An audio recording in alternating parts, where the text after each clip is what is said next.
Como já era de se esperar, o Meteoro Brasil publicou um vídeo cheio de mentiras a respeito da participação do Ciro no Jornal Nacional. Eu não vou falar de todas aqui, vou falar só das principais. Então vamos lá. Ele fez um grande alarde, né, que deu muita vergonha alheia. Ele falou sobre a ideia do Ciro de utilizar um algoritmo para ajudar a polícia na prevenção de crimes. E ele alegou o seguinte: algoritmos não nascem do nada. Eles carregam os preconceitos e valores de quem os escreve. Bom, essa afirmação só faz sentido quando a gente fala de um algoritmo de redes sociais, né? Só para dar um exemplo, o YouTube já declarou, letra por letra, que o assunto terraplanice não tem alta relevância na plataforma. Eles falam, nós não vamos boicotar os vídeos sobre esse assunto, porém, a distribuição que ele terá na plataforma não será a mesma de vídeos com outros assuntos que nós consideramos de maior qualidade. E o mesmo vale para fake news e coisa do tipo. E isso vai um pouco no que ele está falando, né? De que o criador do algoritmo escolhe o que vai ser beneficiado. E ok, isso faz todo sentido, né? Cada rede cria as suas diretrizes e define, olha, não quero fake news, não quero mentira e coisa e tal. Agora, em relação ao algoritmo da polícia, ele podia pelo menos ter estudado um pouco, né, sobre... Porque é claro que isso não é uma invenção do Ciro. Países mais desenvolvidos já utilizam coisas desse tipo. Então bastava ele ter pesquisado e teria se poupado de falar merda e passar atestado de idiota. Então vou citar só um caso aqui para mostrar o quanto ele é um imbecil, que eu vi um caso em Chicago, vou colocar o link na descrição, e isso foi implementado já tem 8 anos. 8 anos. Onde eles alimentaram o sistema com dados sobre os crimes, né, da região e com localização geográfica das ocorrências e tal. Então foi feito um mapeamento pelo tipo de crime, onde aconteceu, enfim, a máquina perfeitamente pode detectar padrões e com base nisso mostrar para o usuário locais que têm uma propensão maior de crimes de tal tipo e coisas assim. E inclusive é dito nesse artigo que eles conseguiram com uma alta precisão predizer os níveis de crime que aconteciam, inclusive com semanas de antecedência, né? O link está na descrição para quem quiser ver mais detalhes desse caso. Então, enfim, não tem o que se discutir aqui, é só o cara fazer uma pesquisa rápida, como eu fiz, e o cara já descobriria, casos práticos, reais, pragmáticos, ligados ao que o Ciro está promovendo. Mas não, ao invés de fazer esse tipo de pesquisa sobre casos reais, sobre a parada, o Álvaro, com seu jornalismo de merda, o que ele fez foi o seguinte: ele foi procurar alguma coisa que a qualquer custo contrariasse o que o Ciro estava dizendo. Então ele pegou lá um livro que fala sobre exatamente isso, que ele mencionou, de algoritmos e racismo e coisas do tipo, e tendências, mas, de novo, isso é aplicado a redes sociais, né, a redes digitais, como está estampado na capa do livro. Não tem nada a ver com um algoritmo policial no qual tu vais alimentá-lo com dados reais, não é opinião de quem quer que seja, não é achismo de porra nenhuma. Então não tem nada a ver o cu com as calças. Então, ele fala isso, inclusive ele faz um argumento, ele faz uma declaração altamente, presunçosa e imbecil ele pede desculpas ao autor do livro por não conhecer o trabalho dele há mais tempo. Hein? O que isso tem a ver? E aí ele conclui sobre isso, dizendo que essa ideia do Ciro é uma receita para uma distopia. Enfim, já comentei mais do que o que devia até sobre essa imbecilidade. Vamos passar para o próximo ponto aqui, que foi o tópico no qual o Álvaro realmente deu mais atenção, que foi sobre a governabilidade do Ciro. E isso está virando uma moda, né? O comentário do pessoal do UOL também foi nesse sentido aqui, fazendo uma grande de uma omissão, que é o seguinte: eles alegam que o Ciro não consegue fazer alianças para se eleger. E nesse ponto o Álvaro ele até agiu honestamente, porque ele mostrou a parte do Ciro no Jornal Nacional, onde ele dá o exemplo do Bivar, que conversou com ele e tal, e que não houve acordo, porque o Ciro não queria abrir mão, né, do seu modelo econômico, especialmente. E o próprio Bivar confirmou isso em entrevistas, que não concordavam no plano econômico. Então, ou seja, está muito claro que o problema não é falta de habilidade do Ciro, e sim falta de abrir as pernas, como o Lula faz, de primeiro faz aliança e depois resolve como vai ser o plano de forma a agradar essas alianças. E aí sai todo tipo de merda, né? Como, por exemplo, a própria Gleisi declarou que depois de conversar com a coalizão, resolveram que não vão mais revogar a reforma a reforma trabalhista, caso a chapa deles vença. Enfim, aí é fácil fazer coalizão grande, né? Vai abrindo as pernas para qualquer um que quiser. Na verdade, ele abre as pernas para que o povo seja enrabado, né? Aí é fácil fazer coalizão grande. Enfim, isso o Álvaro não comenta. Mas, indo adiante, aí ele estende para a governabilidade, né, uma vez que o Ciro seja eleito, né, como ele vai governar. Uma vez estando no cargo, ele não fez essas alianças, não fez uma coalizão boa, então como é que ele vai fazer?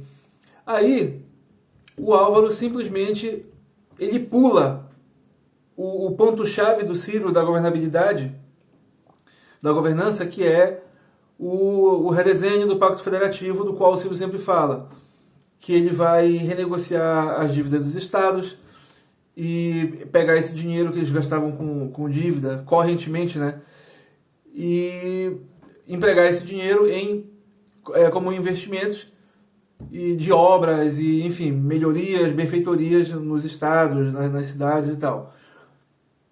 E com isso atrairia o apoio dos deputados, que tem bastante interesse nesse tipo de coisa, que é inclusive assim que eles pedem voto. E eu não vou me estender nisso, vou deixar o link na descrição para um vídeo do Fábio Cabral, onde ele fala mais em detalhes sobre esse assunto. Mas a questão é, o Ciro coloca essa parada do redesenho do Pacto Federativo como o cerne da governança dele. E, em último caso, no caso de impasses apenas, haveria plebiscitos. E o Álvaro, assim como a galera do UOL, falou que a forma do Ciro de resolver a governança é através de plebiscitos, ou seja, ele simplesmente fez um bypass e ele excluiu o ponto central do modelo de governança do Ciro, que são esses acordos com os governadores, e resolveu dizer que a forma do Ciro de resolver é com plebiscito, que é uma grande mentira. De novo, o plebiscito é só o último caso. Além dessa mentira, ele ainda fez uma forçação de barra que, ao final do vídeo, ele mostrou quanto tempo foi dedicado da sabatina com cada assunto. E aí ele mostra que com esse assunto de governança foi utilizado 18 minutos, o que é quase metade do tempo total da sabatina. E aí ele alega que o Jornal Nacional deu prioridade à governança quando quem está sendo entrevistado é o Ciro, pelo fato de que isso é um sinal de desconfiança da grande imprensa em relação à capacidade do Ciro de fazer alianças e de se articular. E ele ainda fecha falando o seguinte, ele diz: resta ao Ciro e a sua equipe se perguntarem o porquê. Ou seja, o porquê da imprensa ter desconfiança quanto ao seu modelo de governança. Bom, a grande questão é, a imprensa não tem exatamente uma desconfiança quanto ao modelo de governança do Ciro, porque eles sabem, ele já falou para todo lado sobre essa questão do Pacto Federativo, porém a mesma imprensa insiste em omitir esse detalhe. e falar que é plebiscito, como esse imbecil falou. Então é óbvio que gera desconfiança em qualquer um se a notícia que chega é que o cara quer resolver tudo à base de plebiscitos.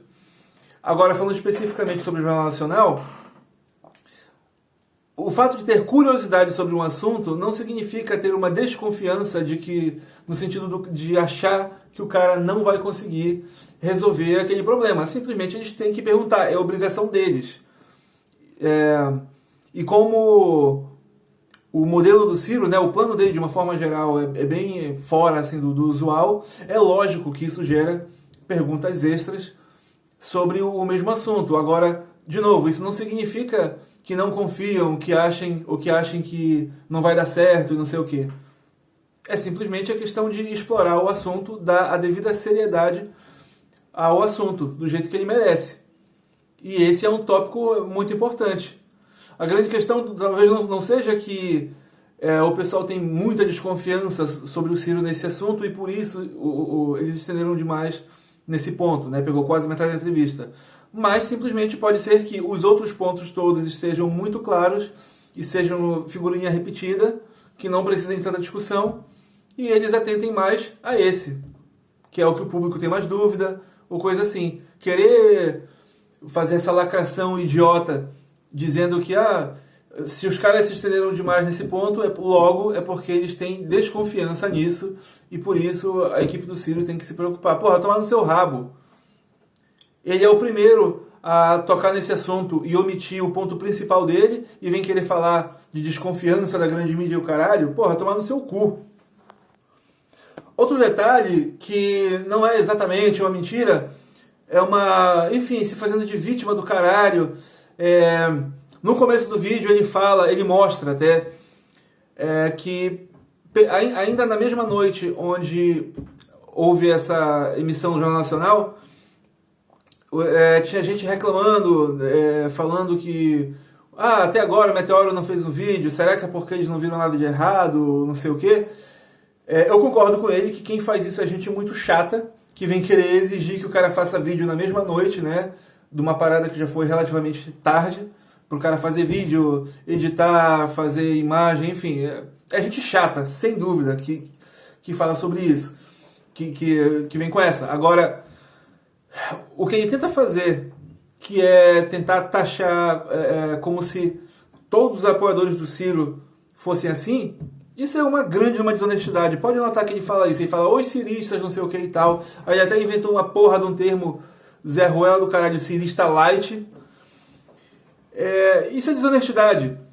Isso seria o mesmo que, por exemplo, a gente chegasse dizendo que todos os petistas são como aqueles caras lá que ameaçaram o Guilherme Pereira, né, que interpreta a Rita Von Hunt, do canal Tempero Drag. Enfim, o Guilherme, ele declarou que não ia apoiar o Lula, essa chapa de merda dele, esse discurso tosco dele, não ia apoiar. E então a petezada caiu matando em cima dele. E ele falou numa entrevista que ele foi ameaçado de estupro, e não apenas ameaçado de estupro, como o cara falou, deu detalhes de como seria a violência e tal, a tortura, enfim, que seria cometido. E ele alega que isso só aconteceu com ele 2 vezes, ameaças desse tipo. Uma foi essa, e a outra foi do pessoal do Bolsonaro. E, enfim, e nem por isso a gente sai dizendo que os petistas são um bando de estuprador e o caralho, né? Então, tomar no seu rabo de querer generalizar que todo apoiador do Ciro é desse jeito aí que ele quer fazer parecer que seja. Sobre esse caso que eu falei do Guilherme, né, da Rita Von Hunt, eu vou deixar na descrição o link para quem quiser ver ele explicando em detalhes como foi esse lance dos petistas ameaçarem-no. Então, essa não foi a primeira, nem será a última vez que o Meteoro publica vídeos de merda contando um monte de mentira. Então, faça a sua parte e compartilhe esse vídeo. Claro, eu tenho meu interesse por trás disso de divulgar meu canal, mas também de espalhar a notícia. Se tem amigo petista que assiste essa merda, mostra pra ele esse vídeo aqui e eu quero ver depois o que ele vai responder para se defender. Ele vai enfiar a cara entre as pernas. E se quiser me acompanhar nas discussões sem fim no Twitter, o link está na descrição, @madeinursal. E até a próxima.